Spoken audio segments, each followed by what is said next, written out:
Ellos han manifestado que un 40%, eso nos alarma muchísimo, que un 40% de las comunicaciones o de la información que hay de personas presuntamente desaparecidas en territorio mexicano es de guatemaltecos.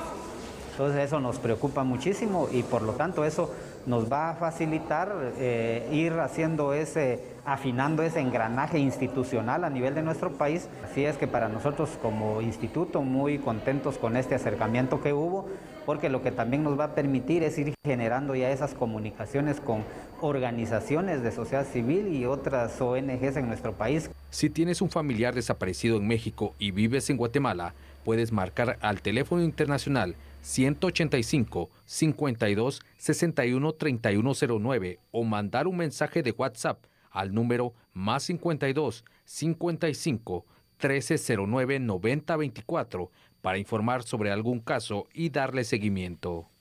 Vaya si no es preocupante esta situación, ya es preocupante el hecho de que los guatemaltecos tengan que emigrar, todos los riesgos que corren, pero Sandy, es preocupante saber que de los migrantes desaparecidos en México, hombre, es que el 40% de ellos representan compatriotas guatemaltecos. Exacto. Algo está pasando, es algo muy malo, es algo perverso, y estas desapariciones, lamentablemente habrá que decirlo, ojalá en algunos casos, pero en la mayoría de ellos, seguramente van a ser desapariciones por siempre, es decir, pérdidas de vida.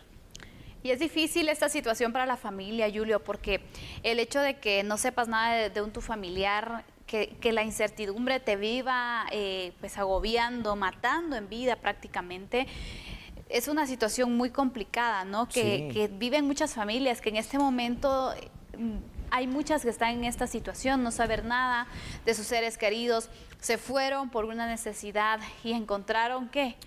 La muerte probablemente. Sí.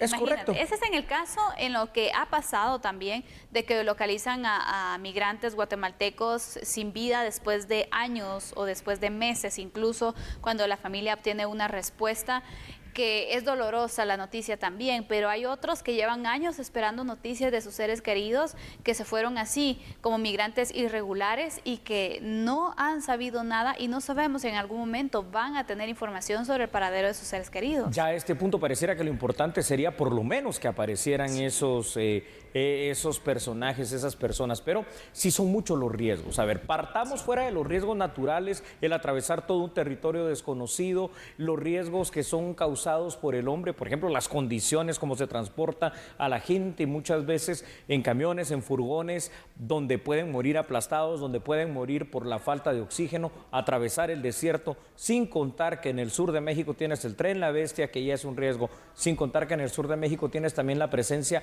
de los cholos, que es la MS-13, simple y sencillamente, y a lo largo y ancho de la República Mexicana hay que ir pagando, porque si no pagas a las autoridades en primera instancia altamente corruptas y sobre todo a los distintos cárteles del narco, bueno, pues ellos también se encargan y se dedican a eliminar lamentablemente a los migrantes. Ya lo vimos allá en Tamaulipas. Por supuesto. Estas cifras que son datos no reales, porque yo creo que es muy difícil tratar de tener una estadística de desapariciones, porque no todos los casos se reportan, Julio. Exactamente. Y que este porcentaje que se da a conocer, el 40% no de guatemaltecos que se encuentran entonces dentro de estas estadísticas, es un porcentaje alto. Altísimo. Y también si nos ponemos a pensar, bueno, estamos hablando de pérdidas o de desapariciones en territorio mexicano. ¿Y qué pasa en los otros territorios ya llegando hacia los Estados Unidos? No hay seguimiento, entonces no sabemos también qué cantidad de connacionales han sido reportados o la familia ya no supo nada de ellos,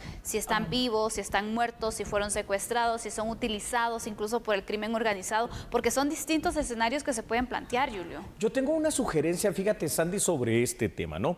Evidentemente, Guatemala, en el país donde hay más sedes consulares, es decir, más sedes diplomáticas, es Estados Unidos, por obvias razones, ¿no? Es donde hay 3 millones de guatemaltecos y más creciendo cada día. Pero ¿no te parecería ya que a este punto es necesario que exista una cantidad importante, es decir, muchas más sedes consulares, pero en territorio mexicano, es decir, fuera de la presencia oficial que podemos tener aquí en la frontera, en la Ciudad de México, ¿no? También lo que es Tapachula, tenerlo a lo largo y ancho de la República Mexicana. ¿Por qué? Porque esta cuestión de los migrantes no es una cuestión fortuita, no es una situación casual. es una cuestión que se va a seguir dando a lo largo del tiempo hasta que aquí en Guatemala, por lo menos hablando de nuestro país, las condiciones sociales cambien y ya no sea un incentivo para nuestros habitantes el migrar a Estados Unidos, ya no sea una cuestión de necesidad y aspiracional. Entonces creo que también se necesita eso, la presencia de esas situaciones, de sedes consulares, la presencia de Conamigua también a lo largo y ancho. Y por supuesto, deseable sería, pero no sé si esto es pedir mucho, tal vez ahora con el cambio que se dé en esa institución, que haya también presencia de la misma Procuraduría de los Derechos Humanos de Guatemala, haciendo convenios bilaterales de cooperación con México, ceñidos bajo el estricto derecho internacional público, porque nuestros migrantes necesitan esa ayuda. Totalmente, Julio. Es importante, de verdad, todo esfuerzo que se pueda hacer, toda acción que se pueda generar y también se puede implementar, es muy importante porque, te digo, es triste el hecho que cuando se dan en las estadísticas económicas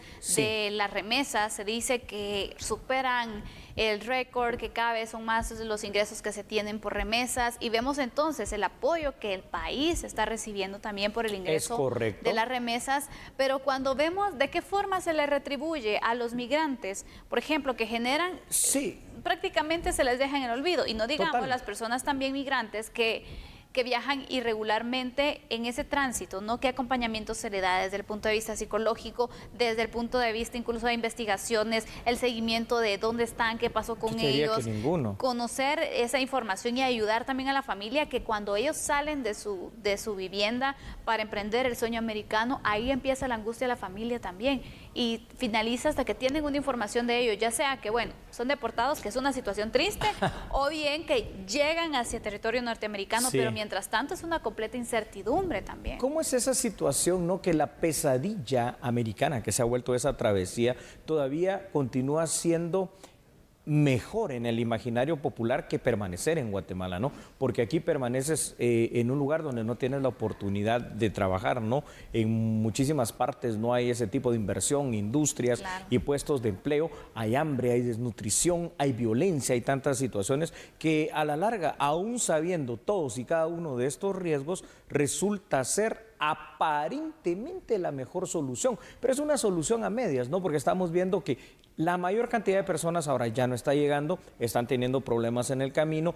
están siendo asaltados, vejados, violados, están desapareciendo.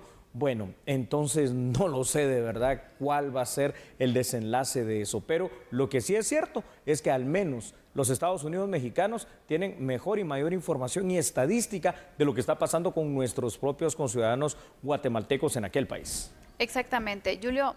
Vemos este caso que tú mencionas, ¿no? El hecho de que a pesar de las situaciones peligrosas que resulta el viaje ilegal hacia los Estados Unidos, muchas personas deciden emprenderlo, ¿no? Claro. Y aparte, y esto lo ves también cuando ves a los deportados, que algunos de ellos dicen, no, fue muy difícil y yo la verdad que no lo voy a intentar.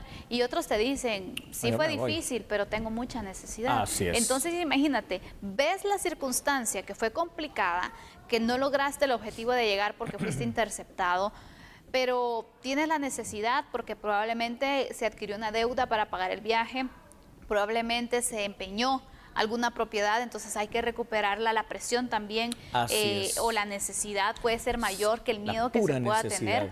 Entonces, cuando ves escenarios como esos, dicen realmente hay necesidad. Es la pura necesidad y la desesperación y desesperanza. Vamos entonces ahora con nuestra producción, hoy conducida por la licenciada Paola Ponce, ex y reciente cumpleañera, pues a darle a usted esta información que tenemos sobre este tema. Y pasa lo siguiente. Según el Código de Migración, Sandy, los familiares o cualquier persona que no tenga conocimiento sobre el paradero o destino de una persona de la cual solo se conoce que emigró hacia otro país de forma regular o irregular, tiene derecho a reportar a esta persona como desaparecida. El reporte de desaparición se debe realizar ante el Instituto Guatemalteco de Migración para que se comiencen las gestiones de acuerdo con el procedimiento determinado. En México, la Comisión Nacional de Búsqueda lidera las acciones de también de búsqueda de migrantes desaparecidos. Esta comisión mexicana tiene un protocolo homologado para la búsqueda de personas desaparecidas y que no han sido localizadas. Mientras tanto, en Guatemala, el Instituto Guatemalteco de Migración trabaja en elaborar el mecanismo de búsqueda en otra información de migrantes desaparecidos en la ruta migratoria. Sandy, es importante hacer notar que este mecanismo de búsqueda es un mandato establecido en el Código de Migración, pero bueno, no sé de la ley a la práctica cuánto se ha avanzado. Actualmente las personas que desaparecen en la ruta migratoria son reportadas al Ministerio de Relaciones Exteriores y el MINEX, a través de sus consulados, brinda el acompañamiento de la manera en que lo puede hacer. De igual forma, es Cancillería la entidad que se encarga de brindar apoyo cuando los extranjeros desaparecen en territorio nacional. Pero hoy por hoy lo que nos importa es que la migración se está convirtiendo cada vez más en una necesidad, pero también en un peligro terrible y tremendo. Sí, la verdad que sí, Julio. Cada vez el peligro es mayor. Cada vez vemos que el crimen organizado se fortalece y utiliza mucho a los migrantes también. Así es. Entonces, aquí vemos que hay peligro por donde sea, desde las condiciones climáticas, desde que sean interceptados por el crimen organizado, o bien que las autoridades los localicen también y pues termine ahí entonces su intento por llegar hacia los Estados Unidos. El punto aquí es de que vamos a seguir hablando de los peligros, de la situación que viven y sufren los migrantes, pero ¿cuándo vamos a empezar a hablar, Julio, de las oportunidades que se están generando para que la gente no migre? Porque en este momento no es que se justifique de verdad hacerlo de forma irregular, la migración, pero también no tienes de qué manera poder justificar el hecho de decir, no, es que no se tienen que ir o para qué se están yendo. Pero quisiera de verdad que en un momento pudiéramos decir, bueno, se están yendo a pesar que hay oportunidades, pero no es el caso. Por eso, una vez más, yo creo que es importante que aquí en A la Medida hagamos de manera conclusiva la siguiente reflexión. Guatemala necesita tener varias condiciones para que nuestra población no tenga la necesidad de emigrar. Número 1, la certeza jurídica y la seguridad en el país. Y número 2, atraer toda oportunidad de inversión y de trabajo, ya sea esos trabajos temporales en el extranjero o mejor aún, con esas certezas jurídicas y seguridad, que vengan empresas extranjeras e inversionistas nacionales a invertir a nuestro país, que venga el turismo, que venga realmente todo segmento de personas que nos pueda visitar, conocer y ver a Guatemala como un nicho de oportunidades. Hoy por hoy no lo somos y ante esa situación, pues lo único que nos queda ver es decirle adiós. De alguna manera simbólica a cada migrante que parte con un sueño, pero que muchas veces termina con una pesadilla. Vamos a continuar, por favor, en A la Medida. Con más información, por favor, Sandy Monroy, si nos las puedes enseñar.